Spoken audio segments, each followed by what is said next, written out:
Uma arma acima de qualquer outra causa pavor na alma de qualquer soldado inimigo. A artilharia pesada é a arma mais poderosa e mortal do campo de batalha. Você não pode fazer absolutamente nada contra ele. É tão devastador que é capaz de destruir exércitos inteiros. É letal, tem longo alcance, é fatal. Em terra, no mar e no ar. Proteja-se enquanto voltamos no tempo para revelar a história da artilharia pesada.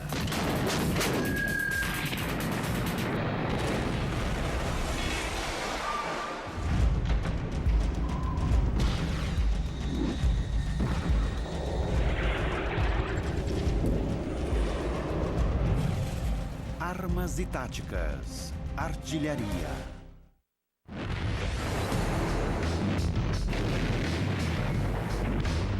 Artilharia pesada pode esmagar o oponente e fazê-lo se jogar no chão como nenhuma outra arma. 2 tiros, atenção, agora!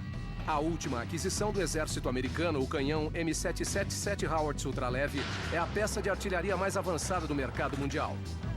Ele tem todas as características para ser o protagonista principal em qualquer conflito armado, lançando fogo mortal a até 30 quilômetros de distância. Ele é capaz de atirar com extrema precisão e a cada 30 segundos. Além disso, a combinação de ligas altamente tecnológicas com titânio resultou em um canhão 3 toneladas mais leve que seu predecessor e tão móvel que acompanha o ritmo de qualquer batalha, seja lá onde for. Você sabe que ele está atrás de você, que está te dando assistência. O rei da batalha está lá porque ele tem uma incrível precisão de tiro.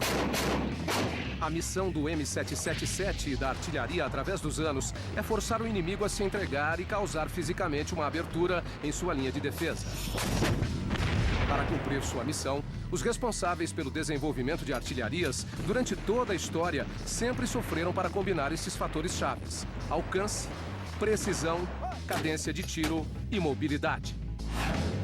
Hoje, Armas e Táticas vai desvendar a árvore genealógica da artilharia, revendo gerações de tecnologia para revelar como os grandes canhões aprimoraram seu alcance e precisão, aumentaram o poder de fogo e como sua mobilidade aumentou, evoluindo para uma das armas mais eficazes dos campos de batalha, a M777.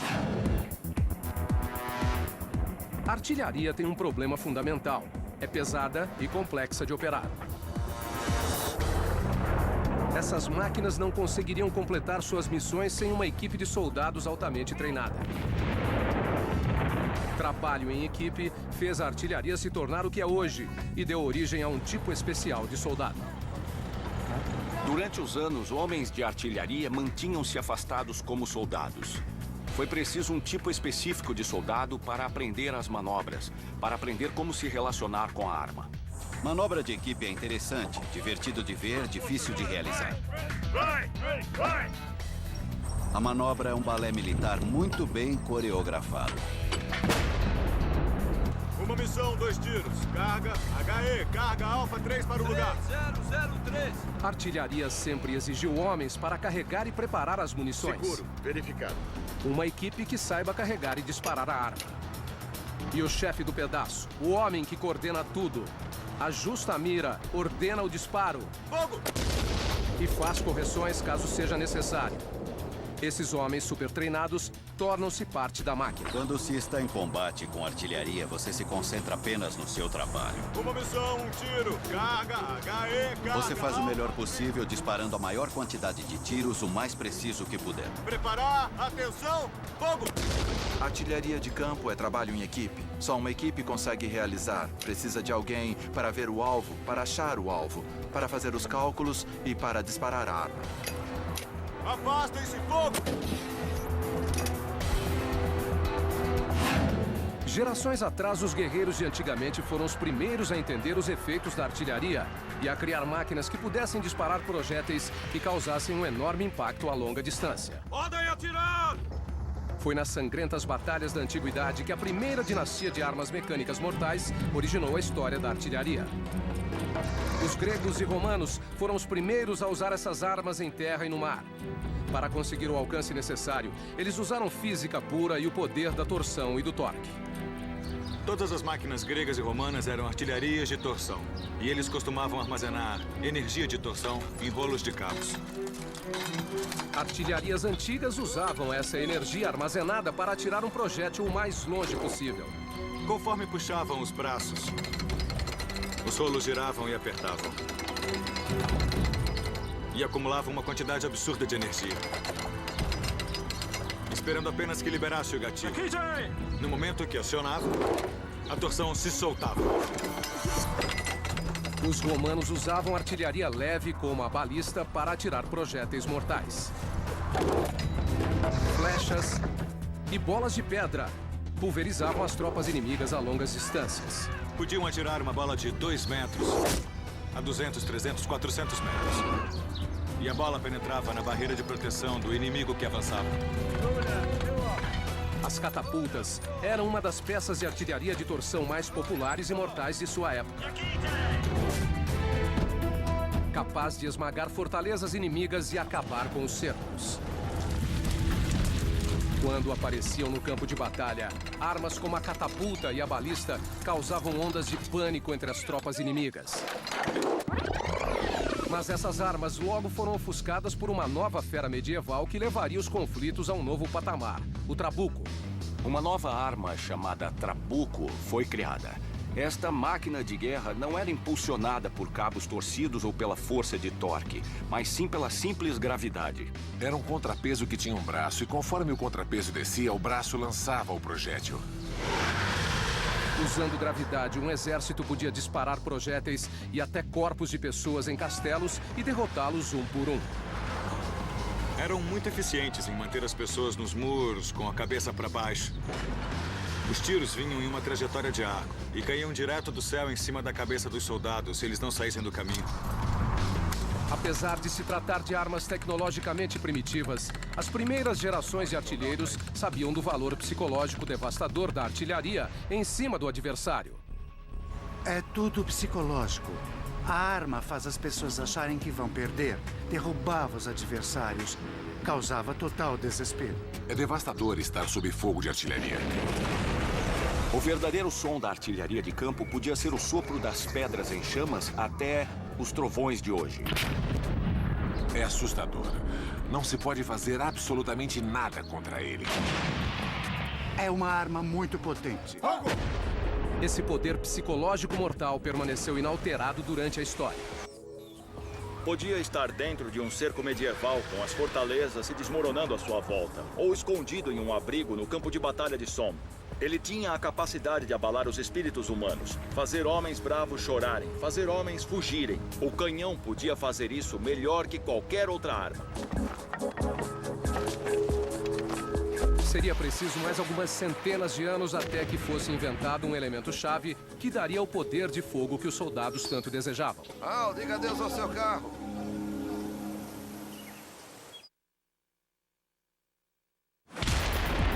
A artilharia traz um horror imenso aos campos de batalha modernos. Ela pode destruir o desejo do soldado, enfraquecer as defesas mais fortes e entregar uma pancada enorme a longa distância. Uma invenção-chave séculos atrás deu à artilharia terrestre seu temido poder e alcance: a pólvora. A pólvora modificou as regras das guerras. É muito mais potente do que qualquer arma usada antes. O tiro de um canhão é muito veloz. Quando você perceber sua presença, você já estará morto. E uma bola de ferro atravessava fortalezas militares, maçonaria e grupos de soldados. Nada consegue resistir ao poder da pólvora. Foi a invenção chinesa da pólvora que acelerou nossa família de armas em sua jornada de destruição. Graças à pólvora, os artilheiros finalmente conseguem o alcance e a força de impacto devastador que antes só era concebível com artilharia de torção. Uma arma de pólvora, o canhão, aparece em cena e domina os campos de batalha por séculos. Nenhuma outra arma possuía seu alcance ou sua letalidade. O canhão é um casamento simples de poder de fogo e movimento, combinando o alcance da pólvora com a mobilidade das rodas. Quando se fala em canhão hoje, as pessoas imaginam um cano bélico sobre rodas que você pode empurrar. Esses canhões demorariam a amadurecer, se beneficiando do enorme poder da pólvora, mas eles reinaram sem concorrentes por gerações. Até a década de 1850, os canhões não mudaram muita coisa. Tinham cano de bronze ou cano de ferro e disparavam munição. Avanços nas técnicas de trabalho em metal significavam que esses canos eventualmente ficariam mais fortes e mais leves. Já que o peso do cano podia ser reduzido, o peso da carruagem podia ser reduzido. Isso tornou possível uma nova geração de armas mais eficientes e mais leves. Mas as novas armas mais leves continuavam predominantemente de alma lisa e de anticarga. Uma carga mortal de pólvora e depois o projétil eram colocados no cano pela frente do canhão.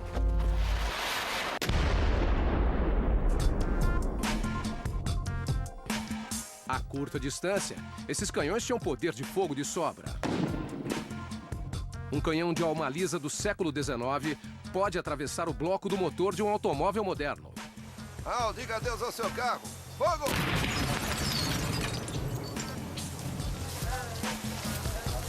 Grande tiro, hein? Acertamos. Será que saiu por trás? Bom, alguma coisa saiu por trás. É.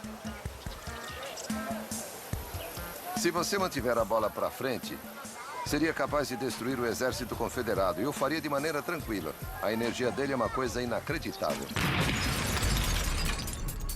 Mas todos esses canhões possuíam uma série de grandes desvantagens. Uma coisa importante, sempre que dispara, o canhão pula para trás.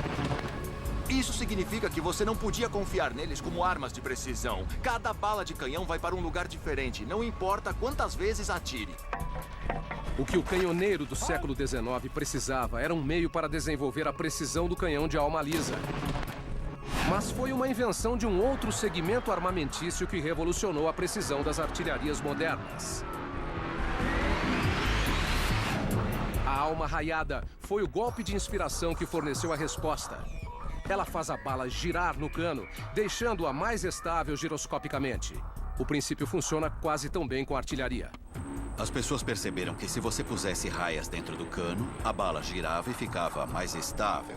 Ia mais rápido e mais longe. Foi durante a Guerra Civil que essas novas peças, como o Rifle Ordnance, chegaram pela primeira vez às batalhas. E a diferença de precisão era espantosa. O rifle Ordnance 3 polegadas. A 1.500 metros ele podia acertar um celeiro. O canhão de Napoleão também. Mas o canhão de Napoleão era de alma lisa.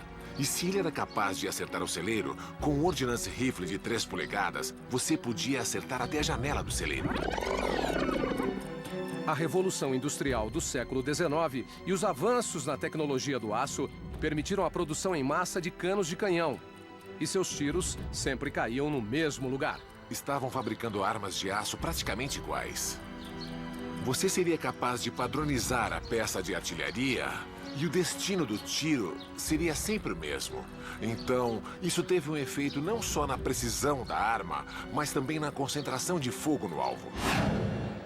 Um salto importante em paralelo ajudaria o canhão e o transformaria em um assassino muito veloz. Os primeiros canhões eram carregados pela frente, são os de antecarga, mas com o desenvolvimento de uma maneira de abrir a culatra na outra ponta do canhão, Permitindo assim uma carga muito mais rápida. e o mais importante, você não está colocando a carga de pólvora pelo cano da arma e depois o projétil por cima. Em vez disso, tudo era carregado de uma só vez e muito rápido. A ideia da retrocarga não era novidade. Foi vista pela primeira vez no século XV. O problema era que, a cada tiro disparado, eles descobriam que a culatra não estava bem selada. As primeiras armas de retrocarga tinham tendência de vazar gases pela culatra e muitas vezes explodiam na cara da equipe de soldados. Pior do que ser morto pelo inimigo é ser morto pela própria arma. Isso é loucura. Essa inovação pioneira, vista em praticamente qualquer peça de artilharia moderna, fez sua primeira aparição nas violentas batalhas da Guerra Civil. O principal canhão com sistema de retrocarga era uma peça inglesa. Era o rifle Whitworth. O projeto do Whitworth era um dos melhores. Ele foi projetado para funcionar tanto com sistema de antecarga quanto com retrocarga. Ele tinha um parafuso atrás. Você soltava o parafuso, a culatra abria, você jogava o projétil, fechava e parafusava novamente. O carregamento por trás deu aos artilheiros e aos fuzileiros navais uma proteção extra. E não demorou muito até que uma extensa família de canhões de retrocarga emergisse. Todos com designs diferentes. Todos com vedação contra vazamento de gás ou abjuração, necessária para atirar em segurança. A arma em si é só a metade da história. Os projéteis usados rapidamente adquiriram uma nova letalidade. A munição de artilharia evoluiu de pedra para bolas de ferro para cápsulas explosivas. Os primeiros canhões disparavam o mesmo projétil sólido de pedra de seus predecessores, mas uma nova variedade de balas de canhão metálicas, com revestimento oco e cheio de explosivos, estava para surgir. O cano liso geralmente atira uma bola, podendo ser um tiro sólido ou espalhado. O tiro sólido, como já diz, é sólido. Ele quebraria, ele esmagaria alvos em áreas fortificadas. Esta é uma bala sólida.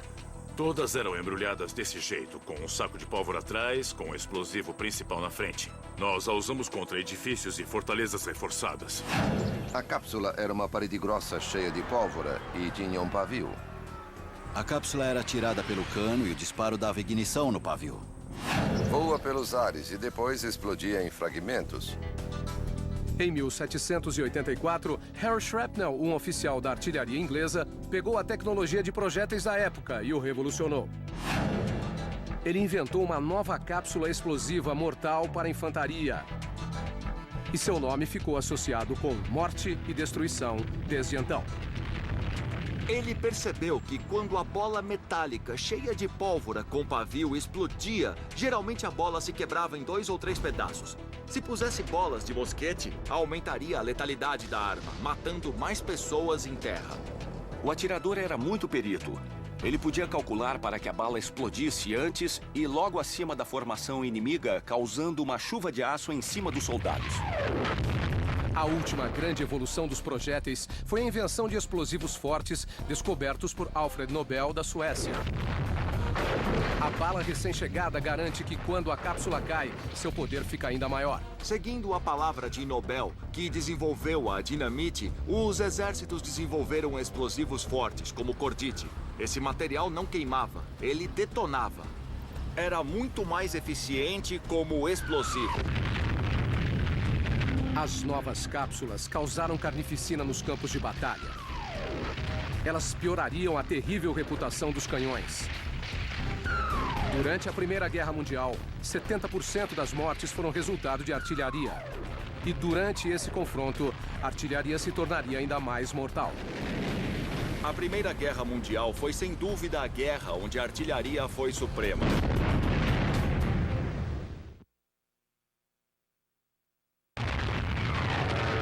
Uma guerra acima de todas as outras mostrou a importância da evolução da artilharia como arma de destruição. A Primeira Guerra Mundial foi uma batalha de artilharia. A Primeira Guerra Mundial foi sem dúvida a guerra onde a artilharia foi suprema. Cada lado bombardeou o outro sem recesso ou interrupção. A artilharia chegava com tudo. O poder de fogo virava a mesa do combate. É o poder das armas que ganhava batalhas, e não a garra individual dos soldados. As armas que surgiram nas batalhas eram as mais avançadas dos últimos 200 anos. Eram os antepassados da artilharia moderna e o passo mais importante na história dessa divindade da destruição. É hora de conhecer o avô de toda a artilharia moderna, uma máquina de matar revolucionária. Quando a Primeira Guerra estourou, uma das inovações que se viu nos campos de batalha foram as armas de rápido disparo. A francesa 75, a inglesa 18 libras e a alemã de 77 milímetros. Uma arma acima de todas lançou a semente desta família mortal de armamentos. Ela influenciou o design de todas as gerações de artilharias desde seu lançamento. A francesa 75mm é a nova arma do novo século. Graças ao cano raiado, ela é extremamente precisa. Canhoneiros de todas as épocas desejavam mais precisão. Com precisão, você sabe que seu alvo será atingido e eliminado. A francesa 75 também usava uma cápsula independente revolucionária. Era uma bala grande, e quando se abria a culatra e a colocava, você tinha em mãos um enorme poder de fogo, capaz de ser usado em curtas distâncias. O canhão também podia causar estragos a distâncias seguras, mais de 8 quilômetros. Ele também conseguiu controlar um dos maiores inimigos da artilharia, o coice. No final do século XIX, foram desenvolvidas técnicas para absorver energia sempre que se disparava uma arma. Antes disso, quando atirava, a arma pulava para trás. Precisava recolocar na posição para manter a precisão. Com o sistema anticoice pneumático ultra secreto da 75, perdia-se menos tempo para refazer a mira. A arma não pulava para trás. Em vez disso, permanecia no lugar, com uma pessoa para ajustar sua mira novamente. Isso significa que toda vez que atirasse, o seu tiro teoricamente ia sempre para o mesmo lugar. A precisão de tiro nunca foi tão grande como nesse momento. Conforme a Primeira Guerra caminha para um beco sem saída, uma forma primitiva de batalha envolve a guerra assombrando a Europa. Ambos os lados estavam se cercando. As metralhadoras estavam dominando o campo de batalha de maneira tão superior que os soldados tiveram de se recolher às trincheiras. Foi quando a artilharia tomou conta da guerra. Seria uma grande barragem de artilharia atrás da outra. No enorme cerco confuso que se tornou a Primeira Guerra Mundial, o que mais valia era o poder de fogo absoluto. A capacidade de fazer o alvo em pedacinhos quando atingido. Neste caso em particular, a francesa 75mm e a família de outras armas pesadas não se excederam. Quando a mentalidade do cerco entra, as barragens ficam cada vez maiores. E no final da Primeira Guerra Mundial, você tinha armas navais de 16 polegadas aparecendo nas batalhas. Bloqueios militares pretendem minimizar a força inimiga até a rendição. A gente atirava, torcendo para alguém morrer. Se matássemos o suficiente, atravessaríamos. O que faz esse papel melhor que qualquer outro tipo de armamento é a artilharia. Uma arma maior, a Howitzer, podia entregar tamanho poder de fogo. Um irmão de batalha do canhão, as Howitzers disparavam formando um arco maior e eram capazes de acertar o alvo de maneira mais íngreme.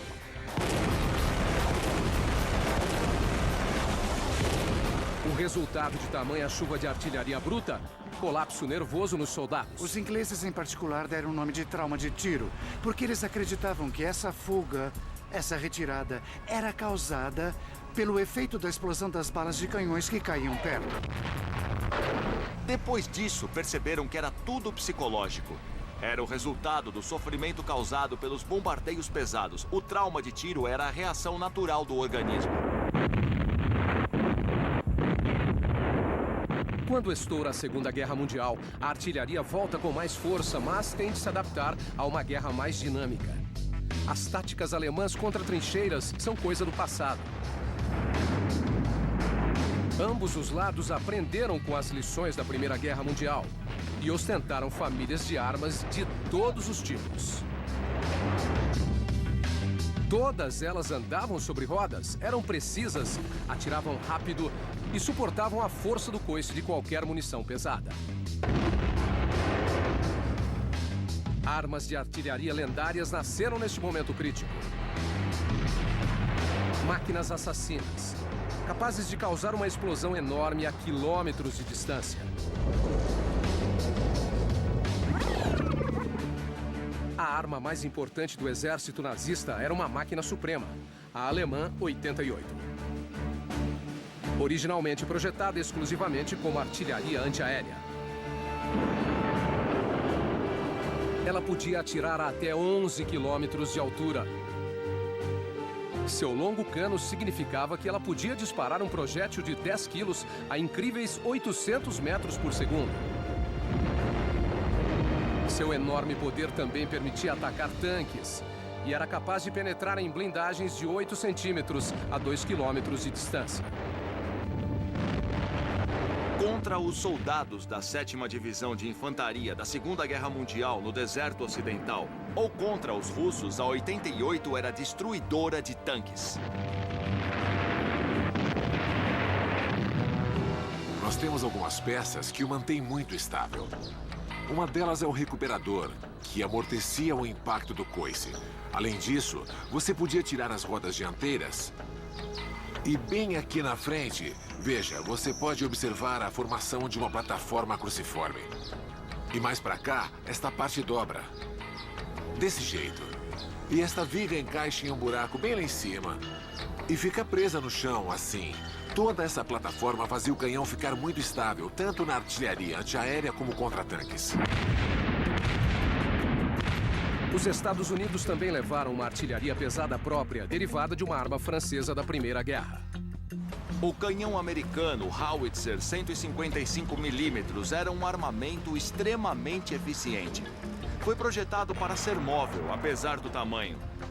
E foi muito eficiente contra defesas fixas ou contra tropas em campo aberto.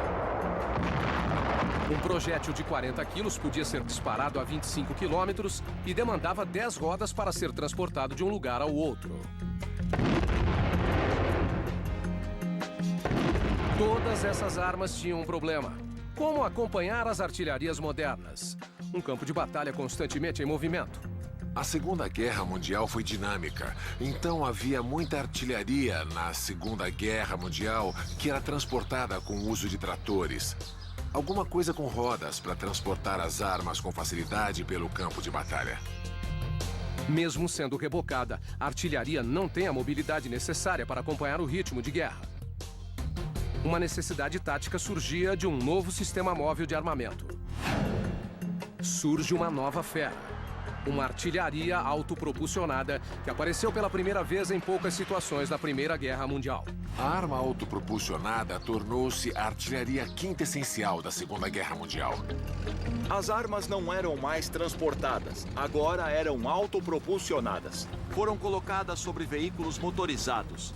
Significava que haviam se tornado muito mais móveis, podendo acompanhar o ritmo dos tanques. Agora tínhamos todos os elementos para uma guerra dinâmica. Os americanos criaram o Priest e os ingleses criaram o canhão Sexton. Os dois veículos podiam carregar as artilharias e avançar pelo terreno. A arma americana é uma arma 105mm.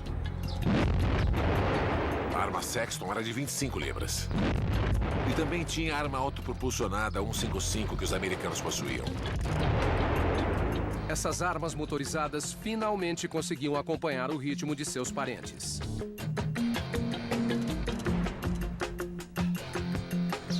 Quando começou a Segunda Guerra, a artilharia alemã era puxada por cavalos. Bom, até aí, tudo bem, mas não era possível acompanhar o ritmo dos tanques.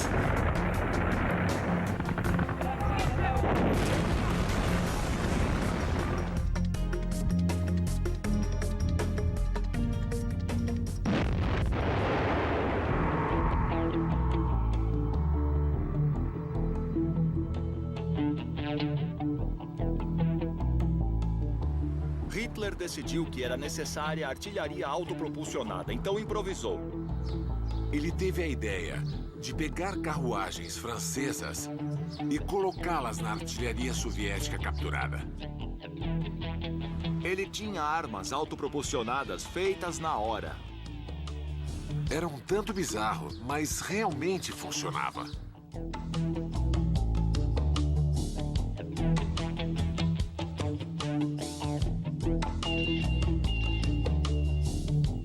Você só precisa de uma placa lisa com 16 milímetros de espessura. Prenda as placas juntas e você consegue proteção para os soldados que operavam. As soldas eram bem grosseiras. Eles não se preocupavam muito com estética. Eles também parafusavam na parte da frente. Era relativamente simples de fabricar.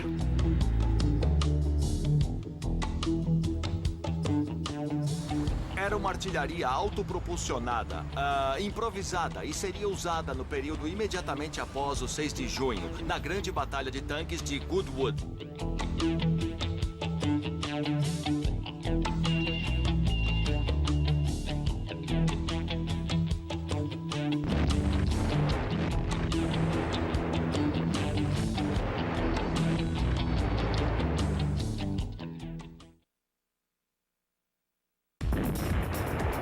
A artilharia de campo evoluiu e se tornou uma das armas mais temidas dos campos de batalha. Um aumento de poder de fogo, impacto psicológico e mobilidade. E não foi apenas em terra que a artilharia mostrou sua versatilidade. Ela havia aprendido a voar e também a lutar.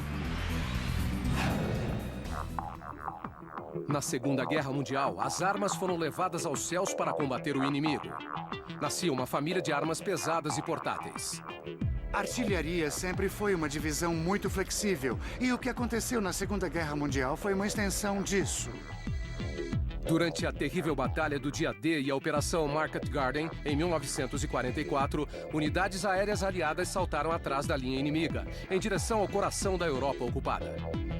Assim que as tropas começaram a atacar, usando aviões, algumas armas foram feitas especialmente para caber nas aeronaves.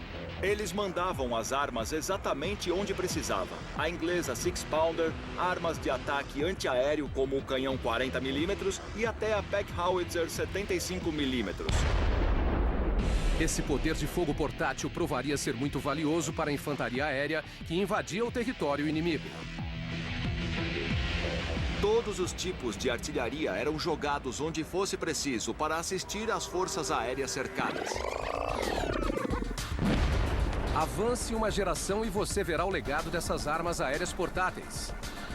Na Guerra do Vietnã, a artilharia teve de voar e lutar por sua vida. Mas com a invenção do helicóptero, as armas podiam ser entregues nos terrenos mais difíceis.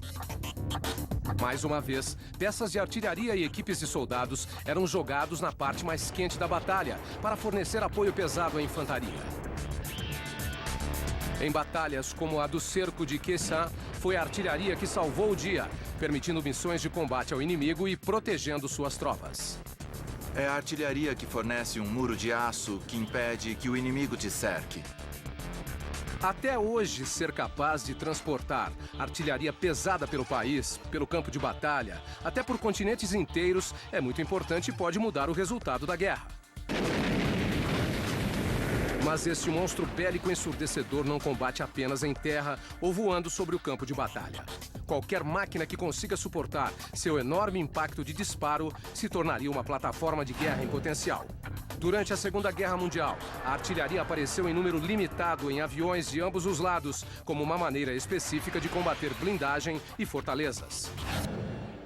Se você achasse um avião forte o suficiente, montar uma arma nele seria uma proposta irrecusável. Entretanto, a dificuldade de esconder esse alvo móvel causou uma grande limitação em suas operações especiais. Mas e se você pudesse acertar o inimigo seguidamente, a cada 30 segundos, com um canhão pesado, disparando a 37 quilômetros de distância e sem que o inimigo conseguisse te ver? É hora de presenciarmos o nascimento da maior plataforma de tiro e do maior sistema armamentício da árvore genealógica da artilharia, o couraçado. A artilharia naval começou como necessidade tática e acabou dominando os mares. Na Segunda Guerra Mundial, uma artilharia pesada dominou os oceanos. Milhares de toneladas de metal e algumas das maiores armas já vistas tornavam o couraçado insuperável em termos de poder de fogo marítimo. Mas disparar armas por mar era diferente de disparar por terra. A artilharia naval tem um problema muito mais complexo do que a artilharia terrestre. A plataforma de tiro por si só, o couraçado, precisa acertar outro alvo em movimento, enquanto se locomove rapidamente, como se ambos estivessem se movimentando sobre um enorme tabuleiro de xadrez, o oceano. Poucos navios conseguiram dominar a artilharia naval como o monstruoso couraçado americano da classe Iowa da Segunda Guerra Mundial. Mas o mais condecorado do exército americano é o USS New Jersey. Os 9 canhões de 16 polegadas eram um sinal de perigo.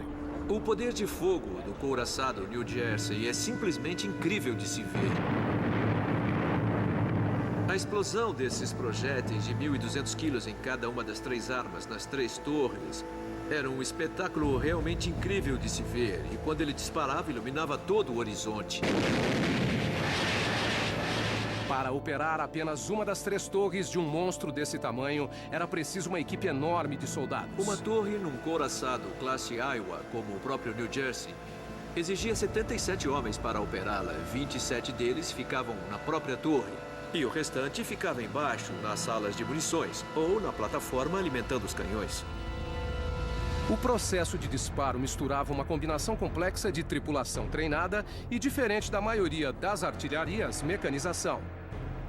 Agora estou na Torre 1 do couraçado New Jersey. Este é um canhão Mark VII de 16 polegadas. Aqui é a culatra. E quando o projétil é disparado, o canhão começa a voltar para sua posição, os 5 graus de inclinação para a carga. Neste ponto, um novo projétil vem por baixo, a culatra é aberta e o projétil é colocado no cano.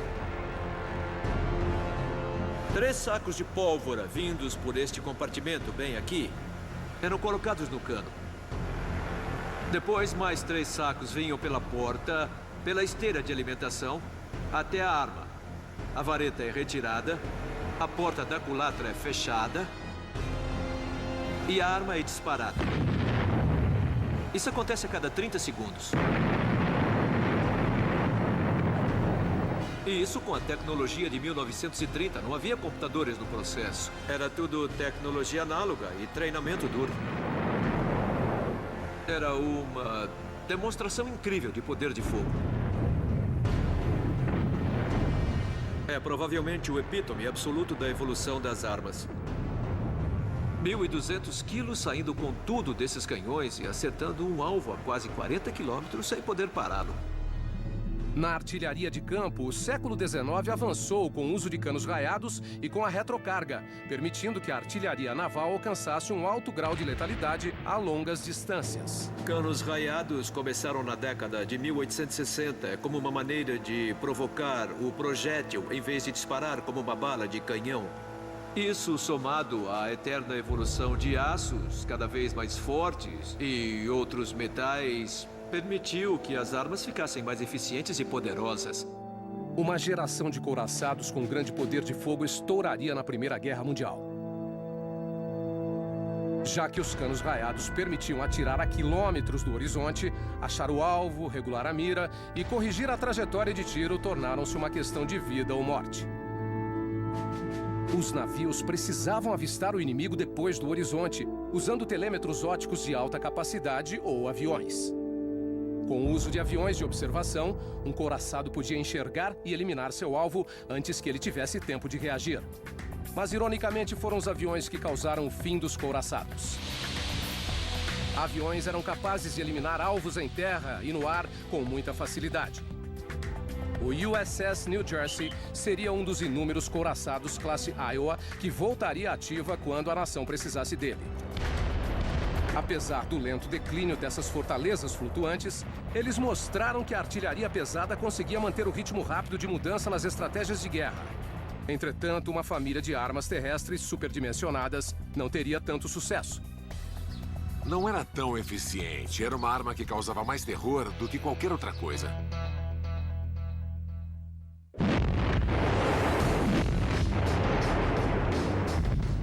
Armas cada vez maiores se adaptaram com facilidade para quase todos os espectros de guerra.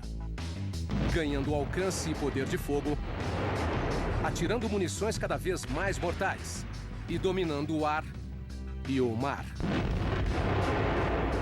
Entretanto, tentativas de construir armas com poder de fogo extremo provaram que nem todos os passos na eterna evolução militar resultam em sucesso absoluto. Conheçam as ovelhas negras da família da artilharia. Armas que custam uma fortuna, prometem muito, mas terminaram como sucata.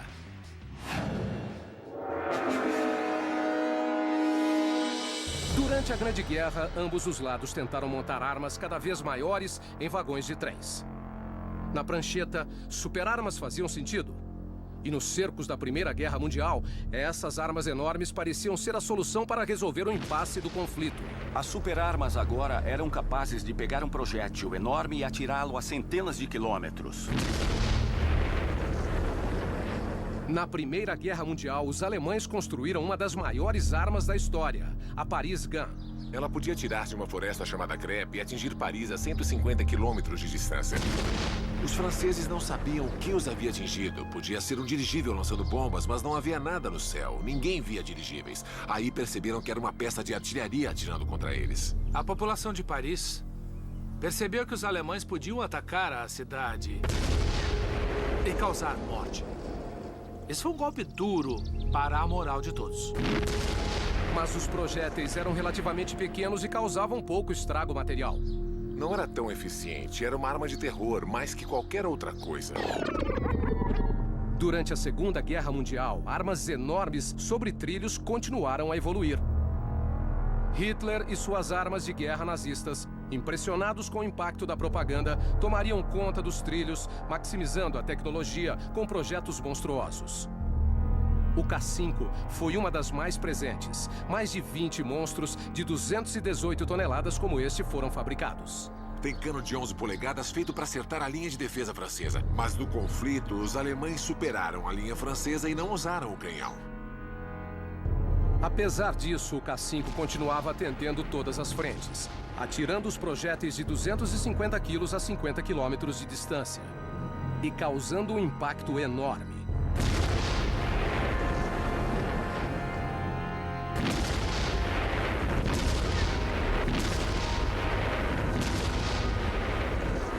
Na Batalha de Anzio, em 1944, os alemães trouxeram o K-5 para atacar as tropas aliadas na costa. Seu poder de fogo inspiraria uma fantasia militar ainda maior. Essas armas eram muito boas e bem precisas. Os alemães pensaram, se funcionar, podemos aperfeiçoá-la, e fizeram canhões de 800 milímetros, 36 polegadas. Acompanhando a visão maníaca de Hitler, ele ordenou a construção de uma arma monstruosa, a maior arma já construída pelo ser humano. Duas foram fabricadas, chamadas de Gustav e Dora. Demoraram 5 anos para serem fabricadas. As armas Dora e Gustav são artilharias enormes. Na verdade, foi preciso usar 2 trilhos juntos para transportar os canhões pelo país. Demorou 6 semanas, 5.000 homens para posicionar a arma e a tripulação era de 500 homens. A arma pesava inacreditáveis 1.350 toneladas. Era movida por 80 rodas e tinha a altura de um prédio de 3 andares. Apesar dos milhões investidos nos 2 modelos, apenas o canhão Dora mostrou serviço no cerco de Sevastopol em 1942. Os canhões Dora e Gustav são exemplos muito extremos de uma arma provavelmente grande demais para conseguir ter uma aplicação prática. Eles consumiram recursos e tiraram soldados da linha de frente. Havia um general de divisão como capitão. Aqueles canhões nos ajudaram a ganhar a Segunda Guerra. No final da Segunda Grande Guerra, a artilharia sob trilhos começou a retroceder. Era tão grande e tão pesada que sua mobilidade provavelmente foi uma das coisas que matou o uso de artilharia sob trilhos. Isso não impediu que os Estados Unidos construíssem um dos maiores canhões da história, ajustado para a era nuclear e projetado durante a Guerra Fria. 47 toneladas de metal deram origem ao canhão atômico N, de 280 milímetros. O resultado? Uma arma que disparava um projétil de 400 quilos, com 15 quilotons de carga nuclear, a mais de 10 quilômetros. A primeira explosão nuclear usando artilharia, conhecida como Shot Grable, ocorreu no dia 25 de maio de 1953. A carga nuclear de N explodiu com extrema precisão sobre o alvo previamente designado a 150 metros do chão. Quando disparada, causou uma explosão equivalente a 15.000 toneladas de explosivo convencional, TNT. Mas havia uma falha fundamental. O problema é que foi feito para a Europa. E você não pode estourar 15 quilotons na Europa sem matar todos os europeus. Além disso, ele era enorme. Quando você sai das autobahns alemãs, a estrada que era assim fica assim. Outro problema era a aparência. Os russos podiam ser qualquer coisa, mas não idiotas. Sabiam onde estava o canhão. Era uma estupidez. Mais que qualquer outro motivo, essas armas superdimensionadas foram confeccionadas pelo seu impacto psicológico, já que a extrema falta de praticidade e mobilidade e a baixa cadência de fogo eram mais que evidentes. Hoje em dia, a artilharia tem 2 efeitos nos campos de batalha. O primeiro é psicológico. O segundo é a enorme destruição que causa. Isso não seria possível sem soldados treinados e sem a física fundamental por trás da artilharia e da pólvora. Ainda usamos muita pressão, uma explosão e um projétil. Esse sistema continua representando o poder de fogo nos campos de batalha. Evoluiu para um vencedor de guerra. É letal, tem longo alcance. E a tecnologia progrediu a ponto de ser fatal. Hoje em dia, uma arma resume tudo o que foi aprendido em anos e anos de artilharia. O canhão M777 é a encarnação suprema do poder de fogo dos canhões, capaz de entregar uma chuva de aço a longas distâncias. Sua precisão e cadência de tiro são fantásticas. E sua estrutura super leve permite que atire e saia de cena. Com tudo isso, os ramos de sua árvore refletem sua gênesis. A pólvora aumentou o alcance. Os canhões dominaram os campos de batalha. Canos raiados e retrocarga aumentaram a precisão do canhão e sua cadência de tiro, enquanto a artilharia móvel atingiu novos patamares, tornando-se a peça de artilharia suprema. No mundo da artilharia, o canhão Howitzer M777 ultraleve é o topo da árvore.